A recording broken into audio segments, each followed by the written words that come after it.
Доброе утро! Александра Маринина – это творческий псевдоним, которым писательница подписала свое первое опубликованное произведение. Марина Анатольевна Алексеева родилась в городе Львов в июне 1957 года. Биография королевы детективов напрямую связана со службой в органах правопорядка. Там работал ее дед, отец был сотрудником уголовного розыска, а мама преподавала юридические дисциплины. Александра Маринина – литературная мама одного из самых думающих и интеллигентных сыщиков Насти Каменской. От прочих писателей-детективщиков книги Марининой отличают психологизм, взгляд со стороны и отсутствие идеальных героев. В книгах Марининой поимка преступника является не главной целью. Читатель погружается в отношения и взаимосвязи между людьми. Произведения Марининой переведены на 28 языков в 40 странах мира.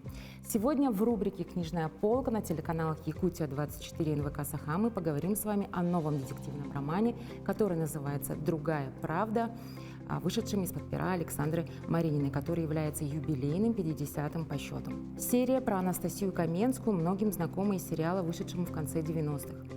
Но настоящие ценители с героиней знакомы именно по печатной версии, ибо несмотря на то, что фильм отснят по мотивам книг, изложение сюжета книг и фильма во многом разнятся.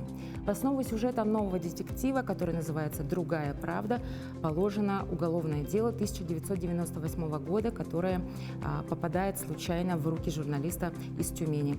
Он хочет сделать бомбу из этого дела, но однако нуждается в грамотном педагоге, который бы научил его правильно читать это дело. Так они и знакомятся. Журналист из Тюмени 25 лет от роду и Анастасия Каменская, полковник МВД в отставке, работающая в частном детективном агентстве. С детства мы привыкли верить, что правда она одна.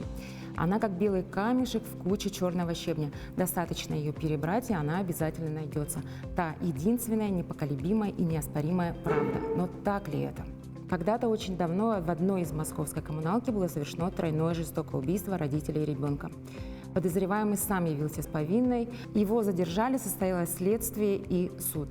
Однако по происшествии 20 лет это старое уголовное дело попадает в руки легендарного сыщика Насти Каменской и журналиста Петра Кравченко. Парень уверен, что осужденного подставили и старается вывести следователей на чистую воду. Тут и выясняется, что каждый в этой истории движим своей правдой. Этот новый детективный роман смело можно отнести к категории уютнейшего чтива для осенних и зимних вечеров. Я и команда Национальной библиотеки желает вам приятного чтения.